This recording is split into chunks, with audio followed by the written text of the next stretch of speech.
When everything feels urgent, where do you even start? Let's get real about your debt. Hello and welcome to Money and Career Mastery from Overwhelmed to Ownership. I'm Laura Sexton, your abundance and legacy coach, here to help you navigate the world of money, debt payoff, and career growth with confidence and clarity.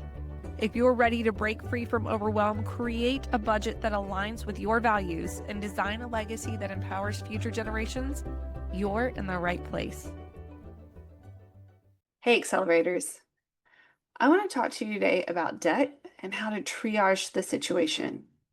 Sometimes people come to me and it's just so overwhelming, they don't know where to start. And today I want to help you figure out exactly how to triage the situation. Now, if you've ever been to a hospital, I'm thinking about the last time specifically my son went to the hospital. We were dealing with a nasty cold that had gone through the whole family. I was newly pregnant with our fifth one, and my husband was at work, and my son he just seemed to be going downhill. He seemed to be getting really, really kind of just worse and worse and worse.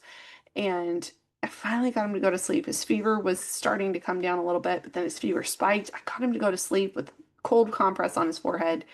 And I was doing everything I knew how to do. And it wasn't getting better. And I had him asleep in my room, and he had just gone to sleep. My husband had not even gotten home from work yet. And he sits up and goes, he had stopped breathing. And that is one of the scariest things as a mom you could ever possibly experience. I mean, I didn't know what to do. I was terrified. So my husband was just down the street. He sped home the rest of the way. I gathered up my son and I took him to the emergency room. First thing you do when you get to the emergency room, I'm signing him in. I'm like, he's having trouble breathing. Immediately, he's taken back, right? Because one, he was 3 at the time. I don't think he'd even turned 4 yet. He was so little. And we got him back. And the first thing they did was they checked all of his vitals. They needed to know what to do first for him. And they were looking around and they were like, okay, the first thing we're going to do is we're going to make sure that he gets hydrated because right now he is super dehydrated. I'm like, yeah, he's been sick for like 3 days. He's got this high fever and like, I'm trying the best I can. And they're like, no, we're not judging you. We just need him to get hydrated so that we can do the other things that need to be done. Sometimes you just need a drink of water. Sometimes everything feels chaotic and it's bubbling around you. Now, he was not fixed with water. We ended up having to give him medication and steroid breathalyzer to get his lungs going back at full capacity. But the first thing that we had to do was water. Now, would I have ever thought the first thing I need to do is get my son some water? No. Now, granted, he didn't get water. He got an IV because he's super little, and we needed to make sure that he was actually getting the things that he needed. But I never would have thought of that on my own. Sometimes we have to bring somebody into our corner that knows what to look for, knows the first thing that we can do. And the first thing that you need to do when you are in the chaos, people come to me all the time saying, like, it all feels like it's on fire. I get it. I've been there, not just with my son in the ER, but with my money. I've been there when it feels like it's all coming down, it's all crashing down around you, and you can't breathe. I've been there. But when everything is urgent, nothing is a priority. When everything is urgent, we can't pinpoint the most important thing to do. So let me help you. Let me give you some water. Let's rehydrate the situation so that we can really kick into overdrive and do the things that need to be done in the most efficient way possible. Now, with my son, just to close that story loop here, we were able to get him the IV and get him some steroids. He got a popsicle. And y'all, I think that might have done more good than anything else. It lifted his spirits and he turned a corner right then. So the IV, the steroid, the popsicle, and some sleep. And his body started chugging along just fine. So we were able to get past that illness that was really scary with some inhaled antibiotics and steroids and however, I don't know how medicine works. I'm just very thankful that there are people out there that do. So for you, with your money, your best step for calm is the debt snowball. Now, I want you to forget about the debt avalanche method, especially if you're stressed. What you need right now is you need quick wins. You need that water to give you signs of life, right? So we're going to go smallest to largest because your motivation matters more than math. And I'll say that again. Your motivation matters more than math. If we were doing math, we would have never got ourselves into debt in the first place because we would be living below our means. Okay. So we're going to talk more about the psychology of money right now than we are about the actual numbers. The actual numbers do not matter. If you are making 100 different payments, it doesn't matter how much this one is or that one is, and you can't really make a strategy because you're all over the wall. I don't want that for you. I want to create a step-by-step system to get you actually getting wins under your belt so that you stick with this. Okay. Your debt snowball method is going to be the calm inside the storm. So first things first, when I said that I wanted to calm the chaos, right, we have to make a list of priorities. And the way that we're going to do that is we're going to list out the debt snowball method. Now that says we're going to list our debts from the smallest balance down to the largest balance, and we're going to pay them off in that order. This does not include your home mortgage, okay? It will include a HELOC, a home equity line of credit, if that is less than half of your annual income. Most people, if they take a HELOC, it's much higher than their annual income. So that doesn't always get put in there, and we would move that to a later stage of the money mastery. Okay. So right now, what I want you to do is I want you to list out all of your debts from smallest to largest. And then what we are going to do is we are going to slay the first small dragon. Now, when we list them out smallest to largest, there are a very few instances where we change that order. And let me tell you what those are. If you owe money to the IRS, they go at the top of the list. I don't care where they would have fallen in your debt snowball. The IRS can garnish wages. They can reclaim your Social Security.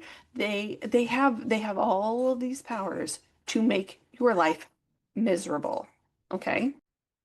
Now, normally that's the only one that we are going to adjust in the debt snowball, except in the instance of owing money to family. Now, not always do we move this to the top of the list, but if there are some severe strings attached, like your mother-in-law has comments about every single thing you do every single day because you owe her $1,000, we're going to get rid of that master first. Okay? We're going to sever that tie just as quickly as possible. We'll get that one paid off quickly so that we don't have to have Thanksgiving dinner with our master. We can have it with our mother-in-law instead. Okay, so maybe you come to me and you say, yes, I have all of these active debts that I'm paying on, but also I have a couple that I'm behind on. Baby step zero, the first, before we even get into actually doing anything, is making sure that we are caught up on the things that matter most. That is your rent or your mortgage. That needs to get caught up today, day one. Your utilities, I want those caught up today, day one. Okay, those are the things that need to get caught up. If you were behind on your credit card, that might just have to be delinquent. We might just have to let that hit our credit. Okay, we need to make sure that our home is taken care of, that there's a roof over our heads, there's heat or air conditioning, and there is water running so we can take a shower and we can get to work. Okay, we need gas in the car so we can go to work. We need food in our belly so we can go to work, because that's how we're going to achieve our freedom, is by working to pay off these debts. Okay, so there are a couple of instances where you would want to adjust the debt snowball. So we're going to talk about those right now. The IRS. If you owe money to the IRS, we're going to adjust that part of the debt snowball so that it is at the top, because they can garnish your wages, they can withhold your Social Security, they can put a lien on your house, they can do so many things, and it does not take a long time. In a lot of states, if somebody's going to put a lien on your house because you're behind or delinquent on older debts, it takes months. It takes years. With the IRS, they can do it whenever they feel like it. So they have unlimited power to really hurt you in the grand scheme of things. So we always put those at the top of the list. The other time that we adjust the debt snowball is if you owe money to a relative that has strings attached. Not just any relative, not just I owe money to my cousin, so I want to get him off the list so I don't have to worry about him. We're not going to move him. Okay? But if it's your mother-in-law that is constantly harping on you because of all the things you spend your money on and asking questions about why did you choose to do that instead of paying me back? And why are you buying your kids the nice school supplies instead of paying me back? Like all of those things, those really disruptive money loans that come from family. I would rather you have a good relationship with your family and not owe them money. So one of two things needs to happen. One, we put them at the very top of the list and we get them just paid off really quickly. Or two, we get a loan from the bank and then we pay the family member off and then we put that loan back in the snowball where it would go. You may be like, Laura, you say don't take out more loans. Yeah, I do. We're just moving this one. We're not creating more debt. We're just moving the debt. Okay, so that's totally fine. Now, other instances where we need to talk about the debt snowball and how it works. What if you're behind on things? If you're behind on your mortgage or your rent, get that caught up. That's day one. That's the first thing we need to do. If you are behind on your utilities, that's day one. That's the first thing we have to do. We can't even do the debt snowball. So when we're triaging the situation, right, making sure that you are caught up, you have a place to live, you can put food in your belly, you can make sure that you get to work. Those are the most important things because you have to go to work and you have to be clean and you have to be not, starving to death in order to make money, in order to get this whole thing cleaned up. So we need to make sure that you are good, that you have a roof over your head, you have food in your belly, and you have running water so you don't smell funny. Those are all really important things. Now, right underneath that is things in collections. Now, if you're like, I'm behind on my credit card payments, great. Fine. Let those go. You don't need more credit card payments anyway, so we're just going to let that go to collections and we will deal with that when we deal with that. Okay? I would rather you get your mortgage caught up than pay the credit cards. That's not to say that I'm saying it's totally fine to not pay them and to deal with them later. We will deal with them later. If you signed your name on a piece of paper and said you're going to pay something back, I want you to pay it back. Okay? But if it comes down to paying the credit card or eating, we're going to the grocery store and we're going to buy the least amount of things that we can buy so that we can be sustained and happy. So that's the adjustment there. Now, if you have a lot of things in collection, you're going to run a separate debt snowball, but that is going to come way later when we need to worry about that. Right now, those feel like blinking lights on the dashboard. They feel like there's some sort of warning system going off. No, your radio's on the fritz and it is blinking. That's all that is. We will get to that. We will handle that. That is not as urgent as you think. Now, you may be saying, but they're calling me all the time. They call me all the time and it's so annoying. Yeah, it is. Why don't you get annoying and call them instead? So they're only allowed to contact you one time a day. And now, if you're not answering the phone, they can call and call and call and call and call. But if you answer the phone, they're only allowed to call you one time per day. That is part of the Fair Debts Collection Protection Act. They can only contact you once per day. They cannot contact you at your place of employment. They cannot leave a message talking about the debt that you owe. Those are no-nos. But they can keep calling you if you don't answer the phone. So either answer the phone when they call and say, hey, this is your one time a day to contact me. I know that I owe you money and I will get to it whenever I can. Click. Or you call them first thing in the morning. Hey, Joe Bob. Look, I know I owe this money. I'm working on it and I will get to it as soon as I get to that place in my debt snowball. Have a good day. This is our one contact for the day. Have a good day. Bye-bye. Click. Okay. That's how that goes. We're not going to let them berate us. We're not going to let them say mean things to us. We're not going to deal with them. We will get to them when we get to them. Let me tell you, what we are doing right now is we are creating a sense of control. You are taking ownership of that situation. So instead of them telling you what you owe and them telling you what you should and shouldn't do, I had a guy one time tell me that I should sell my car, that I should eat top ramen and nothing else, that I need to get a roommate. And he was telling me all these things that I should do with my life. And I was like, sir, I haven't even missed a payment yet. I called because I said I might not have the money this month. Is there anything I can do? And he berated me and told me all of the horrible things about myself that I had not yet discovered because I had not yet been late on a single payment ever. But I was having a lean month and I was calling to ask for help. And you know what he did? He told me that I was a horrible person for it. That's somebody, Chase Bank. We don't operate with Chase Bank. We don't do anything with Chase Bank. Chase Bank, you are dead to me and to anybody else that I serve. You're welcome.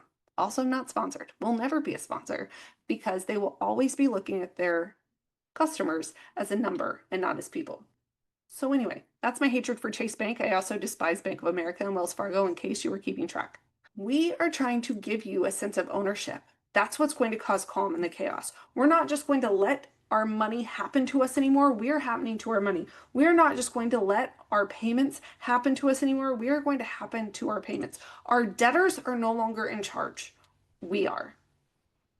So I want you to learn to triage without shame. And part of that comes with having somebody like me in your pocket. Part of that comes with you taking ownership of your situation.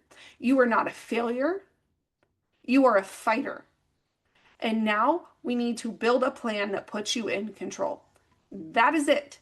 We are going to slay dragons. And if you want somebody to slay these dragons with you, I am here. I've slain some dragons on my own with my husband. I have slain some dragons with many of my clients. I love paying debt off. I love telling creditors, take a long walk off a short pier. Love having those conversations. You are a fighter and you have everything within you to pay the debt off, to take control of your money, to start building wealth, and to leave a legacy. You have everything. You just need a plan and you need to walk it out. That's all it is. There's so many people come to me. And the first thing we do on our clarity call, we haven't even gotten into the nitty gritty or the big things.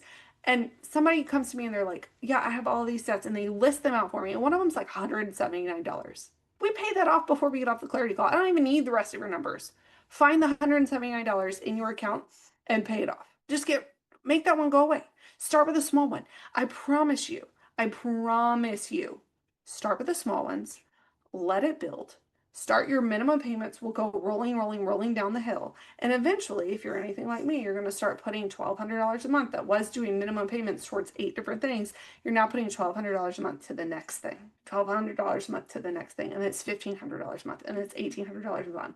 I have one client that I've been working with. They have $6,000 a month in minimum payments. Can you imagine how fast they're going to be able to pay everything off once they start snowballing? Once they really get a handle on things and just go? You may not be in that situation. You may be in, I have $800 a month in minimum payments.